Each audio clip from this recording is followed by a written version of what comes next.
Hoy día, en este tercer día de congreso, quiero darle la bienvenida a Manuel Acuña. Manuel Acuña es médico integrativo, especialista en medicina del estilo de la vida, es biólogo del conocer y la comunicación humana y asesor médico de ExaMed. El contexto importa. Este es el tema que vamos a hablar hoy día. La medicina de los estilos de vida y la fertilidad. Un tema relevante que nos permite comprender y explorar cómo los estilos de vida afectan la fertilidad tanto de hombres como de mujeres. Te damos la bienvenida, Manuel Acuña, qué gusto tenerte acá con nosotros. Muchas gracias, un gusto estar acá. Bueno, vamos a empezar. ¿Me confirmas que se escucha bien, cierto? ¿Y se ve bien? Vamos, ok, vale. Bueno, un gusto saludar a todos y todas. Vamos a hablar hoy día del contexto, de que el contexto importa. Es decir, vamos a hablar de ambiente y fertilidad, vamos a hablar de estilo de vida y fertilidad, y espero ofrecer algunas visiones e ideas que puedan ser creativas en los procesos que esté viviendo cada uno y cada una y en cómo observamos el concepto de la fertilidad. De alguna manera esta presentación y esta conversación busca hacerle una invitación a observar de una manera amplia, a observar en este caso el planeta como si fuéramos extraterrestres, lo que nos permite salir de algunas certezas que tenemos y mirar de una manera original, innovadora, es decir, vamos a intentar ver en contexto grande qué está pasando en todo el planeta y vamos a intentar también ver en el tiempo, un poco pensando en la evolución del ser humano, desde dónde venimos, hacia dónde vamos y qué es lo que queremos crear. Esos son los contextos, de alguna manera, este tipo de mirada es ponerse unos lentes que nos permitan reflexionar y observar lo que está ocurriendo y por qué está ocurriendo de una manera un poco en neutro, sin hacer juicios de valor, y eso nos puede dar harta libertad. El nombre de esta exposición es que el contexto importa, entonces les quería iniciar compartiendo las definiciones de contexto, que para mí también fue una sorpresa y me entregó herramientas para la creación de esta presentación. El contexto, digamos, en el diccionario significa dos cosas. Por un lado está el entorno lingüístico, del que depende el sentido de una palabra. O sea, vamos a hablar un poco de cómo la fertilidad y la palabra fertilidad la usamos y en qué contextos la usamos, y cómo eso también es parte del contexto biológico, porque nosotros habitamos en el lenguaje. De hecho, todo lo que vamos a hacer hoy día va a ocurrir en el lenguaje.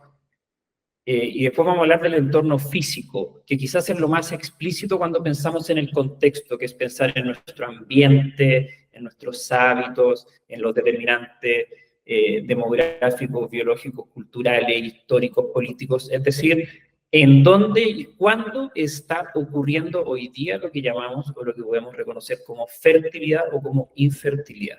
Entonces vamos a hablar primero del contexto o del entorno físico y después del entorno lingüístico.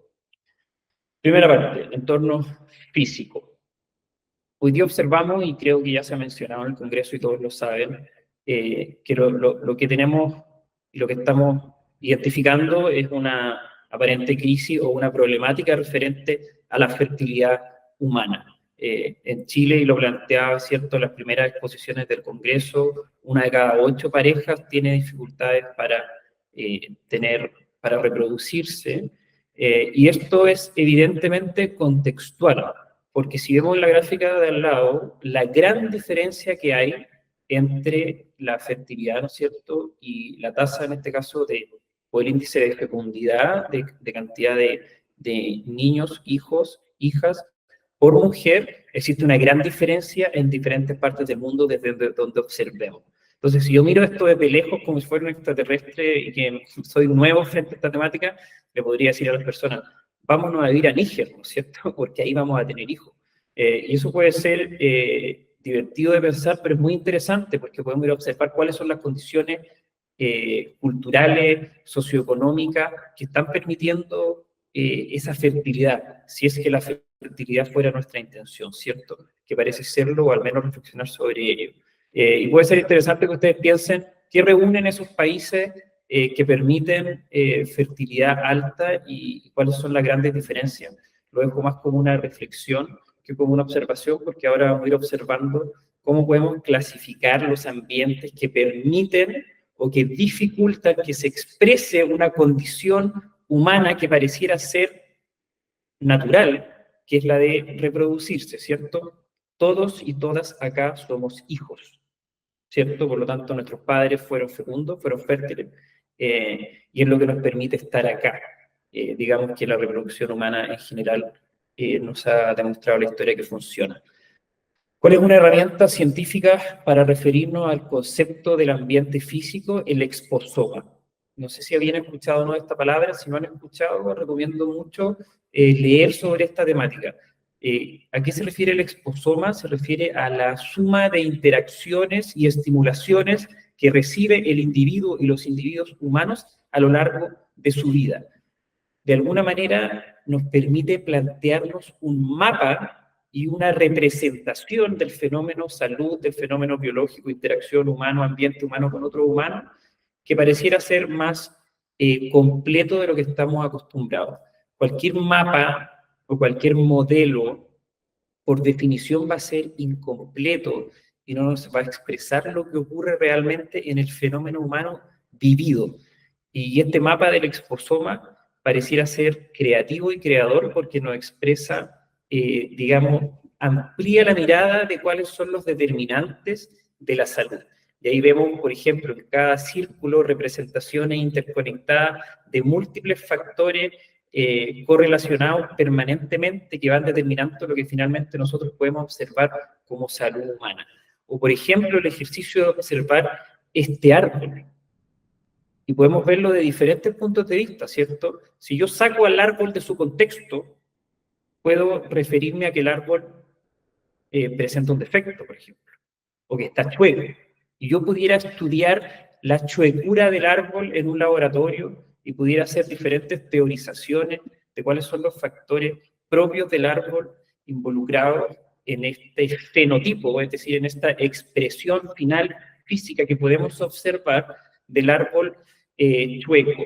Luego, si veo el árbol en el contexto y viéramos acá así como un video en tiempo real del árbol en toda su vida, lo que ha ido ocurriendo, y vemos el contexto, vemos los árboles que están más atrás, vamos a comprender que este árbol tiene una adaptación natural que de hecho le permite la vida a su contexto, a su ambiente de fuertes vientos durante toda su vida. En ese contexto, entonces, la adaptación del árbol al viento y el fenotipo que observamos va a ser absolutamente saludable, necesario, maravilloso, y es la vida misma expresándose en la capacidad de los seres vivos de mantenerse vivos. Esta imagen sirve para reflexionar lo que ocurre hoy día, ¿no es cierto?, en la sociedad moderna, cómo las enfermedades o algunos aspectos que a veces podemos observar como enfermedades, obesidad, diabetes, hipertensión, enfermedad autoinmune, infertilidad, etcétera, etcétera, entendido en los contextos, puede hacernos ver esto como una adaptación, lo que permite amplificar y actualizar la mirada de los fenómenos de salud o enfermedad. Para seguir invitándolas a esta forma de mirar. Imagínense que cuando hablamos de exposoma, del exposoma humano o de las determinantes de la salud, vamos a ir encontrando una cantidad de factores que es súper amplio. De un poco lo que voy a hablar hoy yo en un momento que es de medicina de estilo de vida, es uno de tantos factores involucrados, ¿cierto? Vamos a tener factores demográficos, de trabajo, de creencias, políticos, culturales, de alimentación, de cantidad de tiempo que trabajamos, de ambiente lumínico, de ambiente bioquímico, de ambiente electromagnético, y un largo, etcétera, que es lo que va construyendo la resultante. El exposoma, de alguna manera, interactúa con lo que hemos denominado genoma, ¿cierto? Que es el mapa o el código genético humano, que representarlo por sí solo no sirve de mucho cuando representamos el gen. ¿Por qué no sirve de mucho? Porque no explica la resultante. el exposoma a lo mejor tampoco sirve mucho porque no explica la resultante. Cuando el genoma, es decir, cuando nuestras características biológicas naturales heredadas interactúa con el exposoma, es que ocurren los fenómenos que podemos observar. Genoma en interacción con exposoma resulta en el fenotipo, y en el fenotipo que podemos considerar saludable, no saludable, que se está adaptando, fértil, infértil, enfermo, etcétera, etcétera. Otra representación de lo mismo, como para ampliar, o sea, la cantidad de factores involucrados. Si hacemos doble clic en alguno de nuestros factores, nos podremos, ¿cierto?, ocupar una gran cantidad de tiempo en intentar explicar uno de estos factores, el aspecto financiero. Y podríamos tener un congreso o podríamos tener una carrera universitaria que se trata de eso. De hecho, nuestras carreras universitarias muchas veces se tratan de eso, de ver uno de estos aspectos en pequeño y de hacernos un especialista, lo que es muy valioso y muy creativo. Pero debe ir acompañado de esta visión macro para ir entendiendo los panoramas completos y que la gran mayoría de estas temáticas son parte de la solución.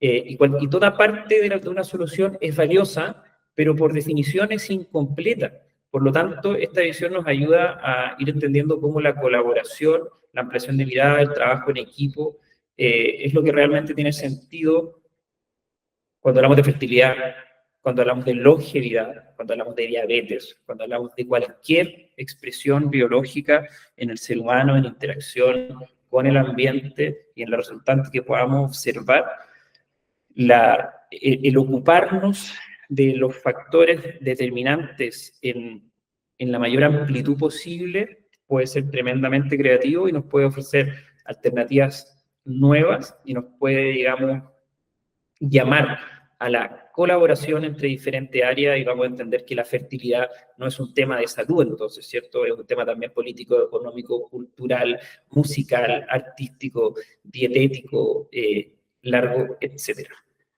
Desde esta visión, quiero compartirles una definición de salud que a mí me parece tremendamente creativa y abridora de posibilidades, que es una definición de un autor que se llama Peter Sterling, que es un neurocientífico, que acuñó el concepto de alostasis. ¿Y cómo define la salud?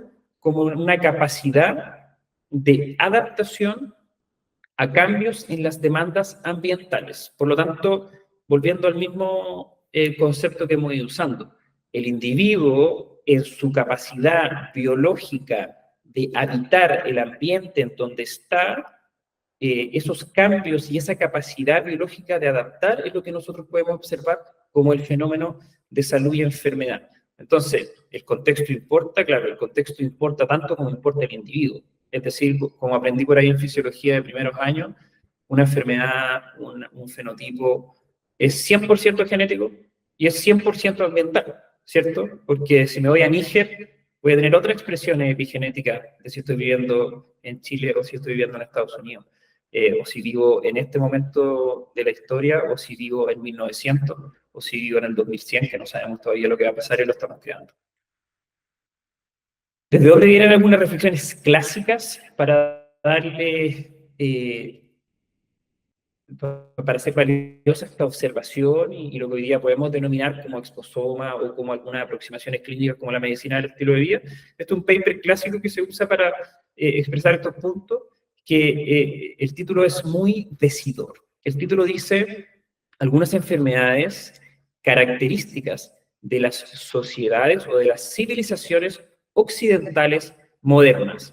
Y es bien impresionante cómo se sigue repitiendo el fenómeno, porque si veíamos los países fértiles o con tasas de natalidad altas, vemos que siguen siendo países africanos, países orientales quizás, y las sociedades que han adoptado lo que denominamos un estilo de vida occidental presentan problemáticas del estilo de vida occidental, y es el estilo de vida completo, porque luego podemos hacer observaciones en pequeño y observar la dieta, observar el trabajo, observar el estrés, observar el movimiento, observar la autopercepción, observar los relatos, observar los lenguajes, y todos son parte de lo que se denomina el estilo de vida occidental. Entonces es una forma, y esta es la observación que yo considero valiosa, más allá de los puntos en particular que presenta, por ejemplo, este paper, es la observación de que en algunas partes ocurren fenómenos humanos particulares y están determinados o condicionados por la forma en que se habita, por el modelo socioeconómico, por la forma de alimentarse, por la forma de relacionarse, por las creencias, por las pantallas, por los medios de comunicación, por las comunicaciones que recibimos. Entonces, sirve para actualizar la definición de enfermedad. Entonces, desde este punto de vista, reconocemos algunas temáticas de salud como problemas de la sociedad moderna, occidental, o como problema o como observación del estilo de vida. Entonces, cambia el marco teórico, ¿cierto? Cambia el marco teórico si yo digo que esto es una enfermedad idiopática, por ejemplo. La hipertensión es idiopática, hay infertilidades idiopáticas, la diabetes es idiopática, a cuando consideramos que son enfermedades relacionadas con el estilo de vida. Lo mismo cambia cuando pensamos que algo tiene un fuerte componente genético, que ya sabemos que hay algunas cosas, por supuesto, que tienen un fuerte componente genético, pero la mayoría viene de esta interacción genoma-ambiente, por lo tanto, características del estilo de vida, de cómo habitamos el mundo. Y lo mismo ya está súper estudiado en fertilidad, es decir, yo reviso, por ejemplo, el rol de la epigenética, ¿cierto? Esta activación y desactivación de ciertos genes y este moldeamiento continuo en el vivir del genoma humano, vamos viendo que está fuertemente relacionado con las disfunciones, por ejemplo, testiculares y la infertilidad relacionada con eso. Es decir, en este caso he estudiado en particular en una revisión los cambios, la metilación del ADN, relacionado al ambiente, que es lo que llamamos epigenética, es lo que está determinando en el fondo la fertilidad. ¿Qué podemos decir en Chile respecto a datos de la Encuesta Nacional de Salud? Hay una situación biológica de salud que está dificultando los procesos biológicos del ser humano.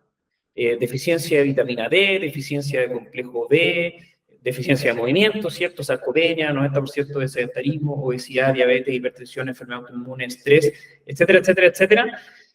Es como si nos estuviéramos coordinando, ¿cierto?, de manera inconsciente para enfrentar problemáticas de salud. Esto evidentemente es inconsciente y no es tan simple como lo puedo expresar en una frase, pero si lo observo desde lejos, ¿cierto?, intentando no ponerle mucho, digamos, afán o viéndolo en neutro, voy a observar que estamos generando las condiciones biológicas para tener problemas de salud y para tener infertilidad. Es como si estuviéramos realizando un entrenamiento masivo para generar ciertas problemáticas de salud. Y esto tiene que ver con, como les digo, decisiones conscientes e inconscientes de los contextos en los que estamos viviendo. Desde acá aparece un poco la medicina de estilo de vida, como una propuesta clínica y una clasificación de potenciales intervenciones.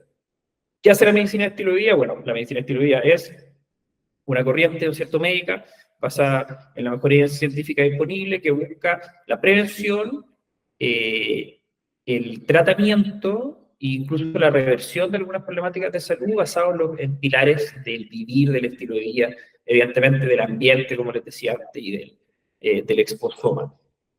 Se divide estas posibilidades de intervenciones y de análisis en 6 grandes grupos: en el movimiento, la actividad física, en la alimentación y suplementación, en relaciones sociales, en descanso y sueño, en manejo del estrés y en sustancias que pueden ser perjudiciales. Entonces, si analizamos el fenómeno de la fertilidad, vamos a ver que el movimiento, ¿no es cierto?, la salud muscular, las mioquinas que libera el músculo, la ausencia de sarcopenia, se relaciona directamente con una fertilidad saludable. Si es una alimentación real, local, estacional, con suplementos que vengan a paliar las carencias biológicas que hemos demostrado en esta parte del mundo, vamos a encontrar que se relaciona directamente con la posibilidad de ser fértil.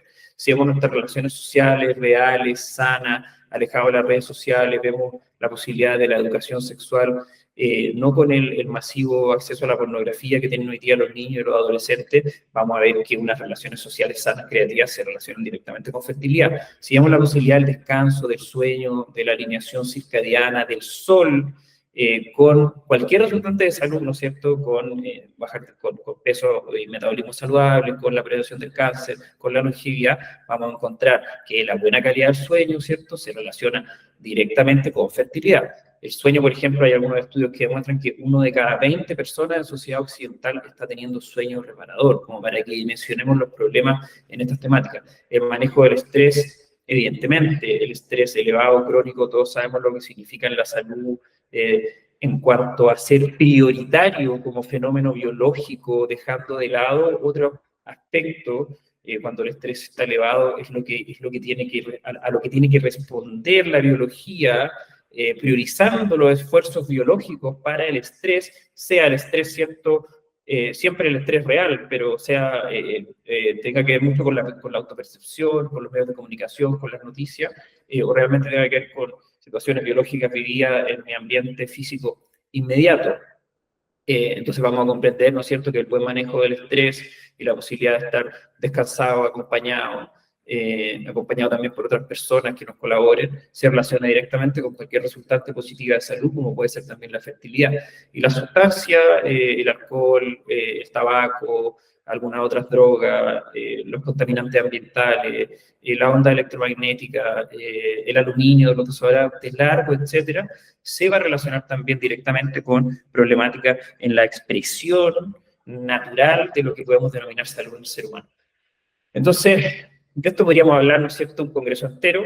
Está súper estudiado en diferentes resultantes de salud, cómo influyen este tipo de estilos de vida. Acá por poner algunos ejemplos. Y los ejemplos son brutales porque, por ejemplo, una alimentación mediterránea estudiada en un grupo de hombres duplica los niveles de testosterona en 3 meses. O sea, imagínense ese tipo de intervenciones, la potencia que tienen de ser mejoradores biológicos en la variable que queramos estudiar, en este caso estudiando algunos aspectos relacionados a la fertilidad masculina. Lo mismo que se ha observado con los disruptores endocrinos, de todo tipo, ¿cierto? Lo que nos echamos en la piel, por ejemplo, entendiendo que la piel es un órgano que literalmente come e ingresa todas las células. Así con la actividad física y así con otras variables que podamos observar.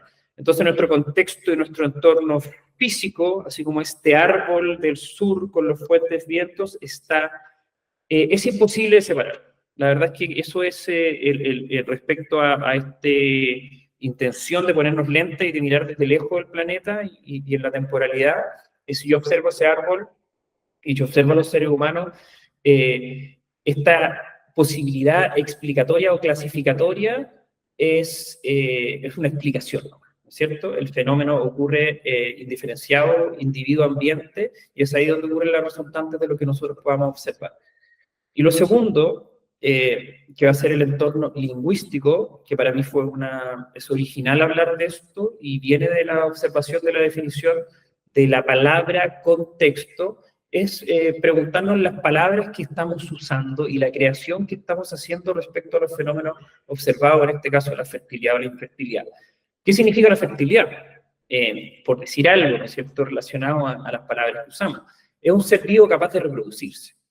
Que pareciera ser una condición natural de la gran mayoría de los seres humanos. Soy consciente y somos conscientes que hay situaciones que escapan de las posibilidades habituales, es decir, si una persona nace con una atresia o con una problemática directa del órgano reproductivo, va a tener una dificultad particular para reproducirse, pero en general es una situación natural. Y es interesante las otras definiciones, por ejemplo, dicho de un año, abundante en producción. Bueno, ¿qué hemos dicho nosotros de la infertilidad cuando ocupamos las palabras? Y esto lo dice la OMS. Y se trata de una enfermedad del sistema reproductivo masculino y femenino, consistente en la imposibilidad de conseguir un embarazo después de 12 meses o más de relaciones sexuales habituales sin protección. Y a mí me parece interesante esta definición porque yo me permito expresarla de otra manera. O sea, yo creo que la infertilidad en la gran mayoría de los casos y la obesidad y la muerte prematura y el cáncer y la enfermedad autoinmune y la hipertensión y tanto, etcétera, puede ser visto de una manera creativa no como una enfermedad, sino como una adaptación a un ambiente que reúne las condiciones para que esto se exprese en la biología del ser humano. Y de alguna manera las palabras que usamos para referirnos y las definiciones que usamos las inventamos nosotros. Y las inventamos nosotros, por tanto podemos cambiarlas. Y aquí aparecen también nuevas posibilidades. La posibilidad en particular de la fertilidad me hizo mucho a mí reflexionar esta definición. Es decir, la fertilidad requiere tiempo y requiere esperar. Requiere 12 meses sin protección, ¿no es cierto? Imagínense un programa de estilo de vida de 12 meses donde tenemos una pareja con una alimentación coherente, alejada del estrés, ¿no es cierto? En la playa, con suplementos si es que le falta algún nutriente, que sienten una atracción, por supuesto, para relacionarse hacia la procreación y que tienen relaciones sexuales 3 veces por semana durante un año. Las posibilidades de que la fertilidad ocurra ahí son bastante importantes. Y como les decía al principio, somos todos hijos. Y ese tiempo, esa posibilidad de coordinar esos tiempos, también es un contexto particular. Cuando hablamos de fertilidad o infertilidad, lo que ocurre en el parto, lo que ocurre en la medicina en general, tiene que ver con una medicalización y con una observación muchas veces desde lo inmediato y desde la aparente necesidad de actuar e intervenir, más que de organizar y gestionar un contexto y un ambiente en donde la salud y la fertilidad sea una posibilidad. La medicina china, por ejemplo, refiere de alguna manera al oficio de la salud como la jardinería, ¿cierto? Es entregar el ambiente y el contexto para que esto ocurra. Reflexionando sobre el lenguaje y las palabras que usamos, me encontré con esta poesía que había visto alguna vez que les quería compartir.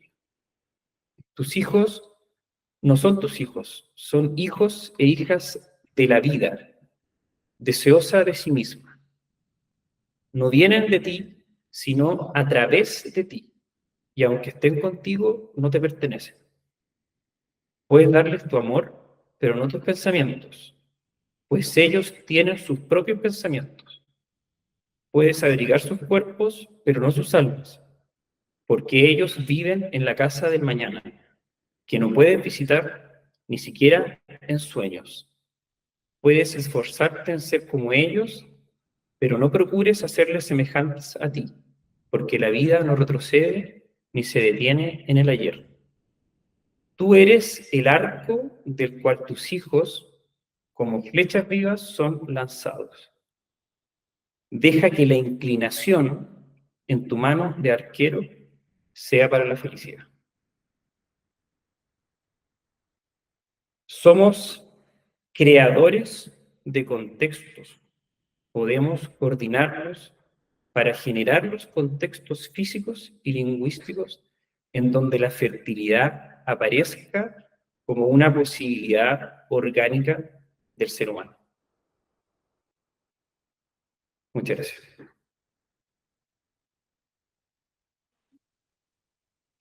Muchas gracias, Manuel, por tu presentación.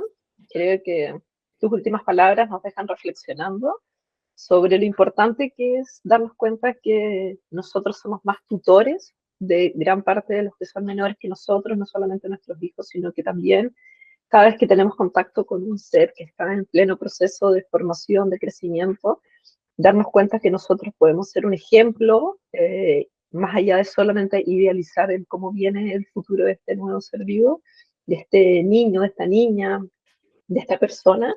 Qué importante comprender cómo el contexto que hoy día tenemos es tan diferente al contexto de nuestros papás. Como tú bien decías, todos nosotros somos hijos y nuestro mundo era tan distinto hace 30 o 40 años atrás, desde la calidad de los alimentos, qué tanto están intervenidos genética e industrialmente, cuánto ha cambiado nuestra capacidad respiratoria, cómo ha cambiado nuestro tiempo de trabajo. O sea, hoy día todo lo que sea trabajo online ha impactado en la vida social dentro de la casa. O sea, el contexto realmente importa cuando hablamos de fertilidad. Sí, totalmente.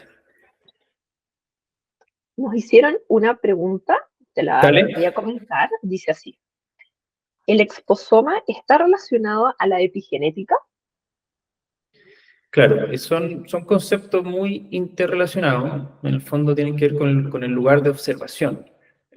Cuando el exposoma se refiere a reunir la cantidad de interacciones que un sistema biológico como el humano tiene durante su vida, y la epigenética se refiere a la posibilidad de la interacción, del fondo de la expresión genética.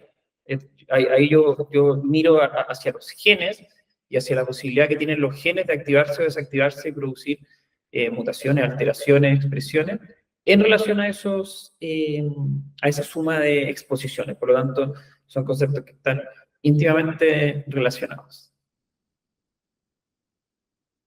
Pensaba lo mismo, o sea, en relación a lo que tú me comentas, como de los contextos y todo. Yo reflexioné mucho haciendo esta presentación de para qué queremos ser fértiles. O sea, esto tiene mucho que ver con los niños, evidentemente. Tiene que ver con nosotros, pero tiene mucho que ver con las criaturas y cuáles son los espacios que queremos inventarles para habitar el mundo de la manera lo más creativa posible. Entonces, es interesante cómo en este tema de los niños tendría mucho que decir, ¿cierto? De qué es lo que necesitan y qué es lo que quieren. Mencionaste un concepto que creo que es muy al lugar, que es ser coherente. Que a veces nosotros idealizamos, proyectamos mucho de lo que deseamos, pero no actuamos de una forma coherente a lo que estamos buscando. Y cuando hablamos de fertilidad, creo que también es un concepto que es bueno rescatar, que nos ayuda a reflexionar de forma personal, en pareja, en familia. Yo creo que este es un tema que da para mucho más. Nos llega una pregunta más que dice así, como especialista en medicina de estilo de vida, ¿cómo podrías cambiar las políticas públicas en la educación en priorizar el contenido entregado a los niños donde su cerebro tiene plasticidad? Tremenda pregunta igual. Sí, esas son las preguntas importantes. Y evidentemente una pregunta compleja porque la solución parece tan fácil, ¿cierto? O sea, si yo expongo a un niño a luz natural, a alimentos reales, estacionales, a juego, a cariño, a cuidado, eh, va a ocurrir el neurodesarrollo, ¿no es cierto?, coherente y quizás la máxima potencialidad de las capacidades de esa genética. Y cuando lo miramos así como en tan fácil, luego nos preguntamos por qué pasa lo que pasa. Es difícil tener una sola pregunta, o sea, una sola respuesta. Lo que yo creo que sí sirve para esto es que todos nos coordinemos para empezar a trabajar hacia allá. Entonces, ¿cuáles pueden ser políticas públicas referente a esto? Claro, yo creo que cuando hablamos de la política, probablemente todos y todas acá tenemos algunas posturas frente a algunas cosas que nos hacen parecer que estamos más peleados que juntos, y se dificultan las posibilidades de colaboración y de conversar en conjunto, porque estamos los de acá y estamos los de allá, y hay una corriente tal y otra corriente tal, y son todas válidas, son todas valiosas, y cuando vamos a ver un individuo en particular, le encontramos toda la razón, si es que estamos abiertos a escuchar. Entonces tiene más que ver, creo yo, con una forma de habitar y de posibilidad de conversar, de conversación, de reflexionar, que sea cambiadora del juego, tiene que ver con la colaboración en primer lugar, y tiene que ver con coherencia, como mencionábamos, porque finalmente que nos importen los niños. Porque si nos importa la vida y nos importamos nosotros mismos, vamos a ir encontrando esas soluciones. Pero si nos importa el yo y mi creencia y mi postura y mi movimiento y mi polera, en general no se han visto resultantes tan creativos. Entonces, por ejemplo, yo tengo un sueño referente a esa política pública de salud, que es la invención de un ministerio de salud, y que el ministerio actual se dedique a la solución de enfermedades, y que haya espacios potentes públicos dedicados a la conversación de un punto cero, que desde un punto cero inventemos la salud y creemos, y que parezca una locura, es parte de la situación, que imaginemos en Chile, por ejemplo, los niños tienen, no sé, 85% de déficit de vitamina D. Entonces yo observo eso desde la salud y digo, es que las escuelas tienen que ser al aire libre. Y ahí veo cómo diseñamos para que haya radiación de sol presente en esas salas. Y tenemos que alimentarlos con la cantidad de proteína y de omega 3 que necesitan el neurodesarrollo. Y después nos ponemos de acuerdo cómo. tiene que ver con soñar y con construir también, y con construir desde la colaboración.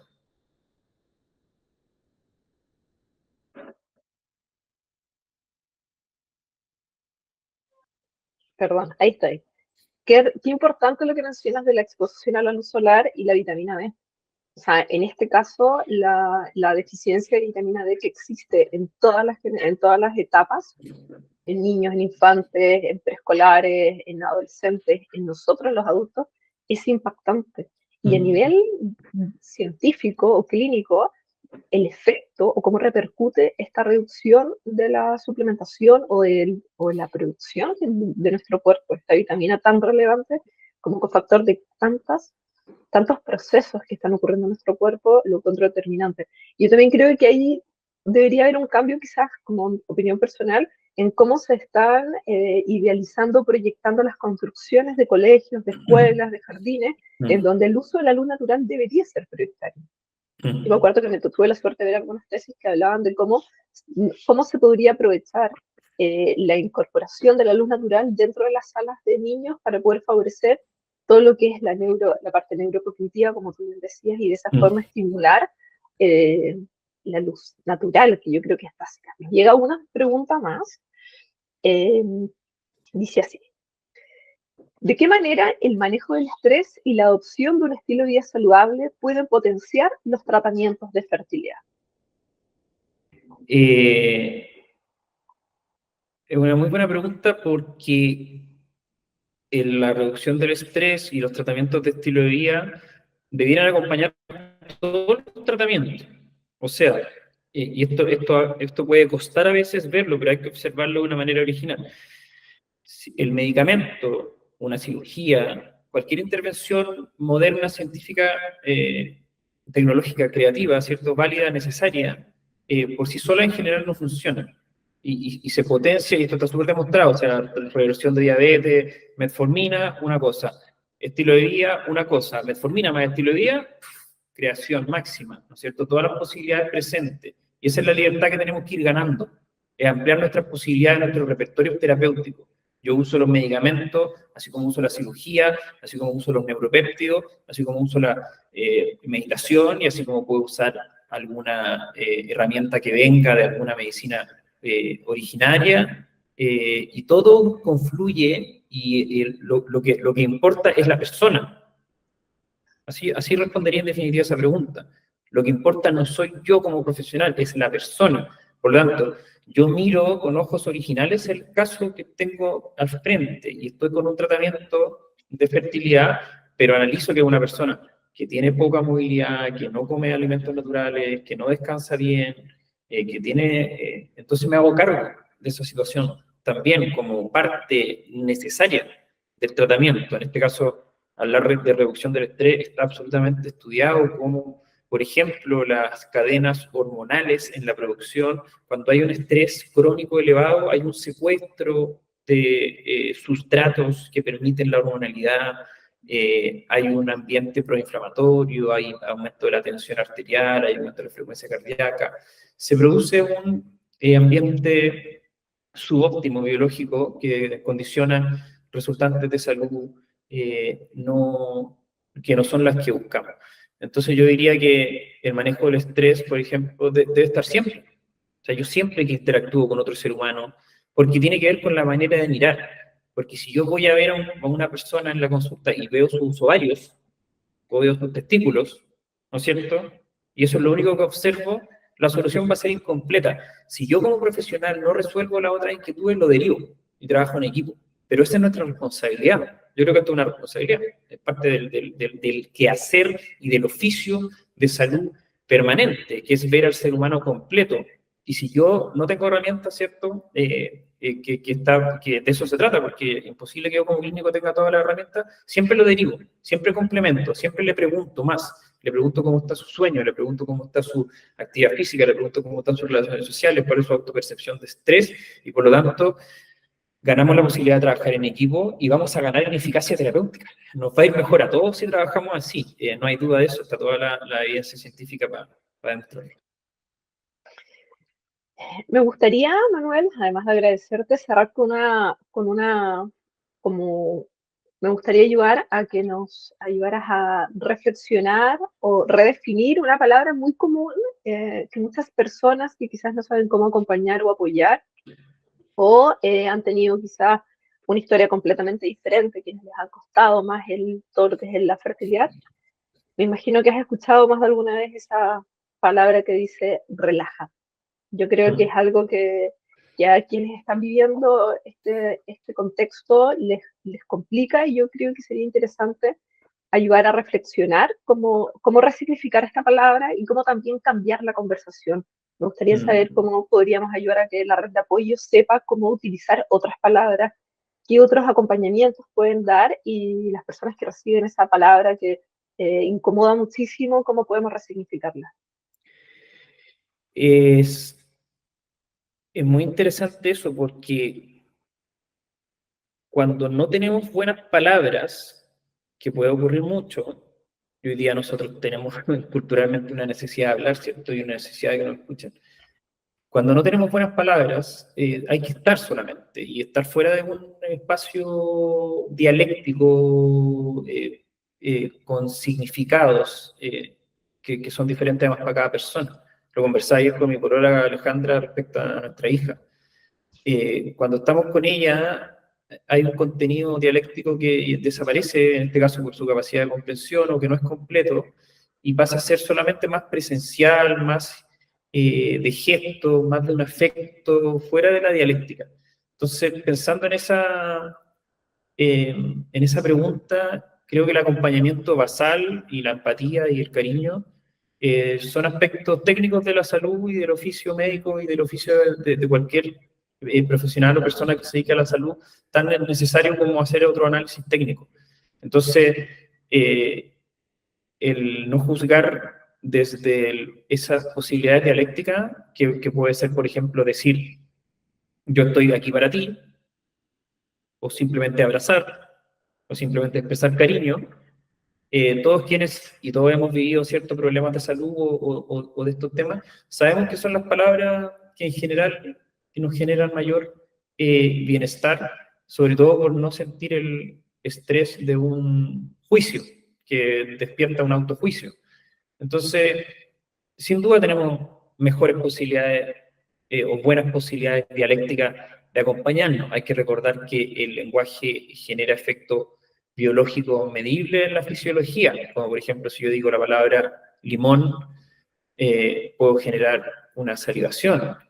Entonces, así como soy consciente de eso, entiendo que cuando no tengo palabras buenas, me quedo callado y abrazo, y puedo tener palabras mejores que a lo mejor invitar a relajar, puedo tener palabras como que yo estoy aquí para acompañar y que va a estar todo bien, y eso también se ha estudiado desde el placebo, por ejemplo, ¿cierto? E insisto en poder hacer hincapié que la dialéctica, por lo tanto, y el uso del lenguaje en el acompañamiento de las personas es un aspecto técnico y que puede y debe ser tan estudiado como se estudia un medicamento. Entonces, el uso de buenas palabras o la ausencia de palabras abre posibilidades. Muchas gracias, Manuel, por tu respuesta. Creo que este es un tema que muy comentado, por sobre todo en pacientes. Esa palabra es importante resignificarla, y quienes están en este proceso de acompañamiento o de escucha activa, saber que a veces el silencio o simplemente decir estoy aquí para ti, vamos, estoy acá, te acompaño, sin un juicio, como tú bien decías, puede ser de gran valor al sentir que esta presencia, este cariño, un acompañamiento genuino. Te queremos agradecer, Manuel, realmente tu presentación, todo lo que nos mencionaste, lo valioso de poder comprender cómo impacta el contexto de nuestra fertilidad. Estamos muy contentos de que hayas querido participar de este gran desafío de dar a conocer, más allá de la fertilidad, todos los otros conceptos que tenemos que integrar. Un agrado estar acá contigo. Muchas gracias por tu presentación. Un gusto, muchas gracias a ustedes por la invitación, muchas gracias a todas las personas que nos escucharon. Ha sido un gusto estar acá. Gracias. Nos vemos pronto. Muchas gracias a todas las personas que nos acompañaron en esta primera presentación de este tercer día del Congreso Online de Fertilidad. Vamos a volver en breves minutos y les cuento que me toca a mí presentar con respecto a la nutrición en fertilidad. Nos vemos en breve.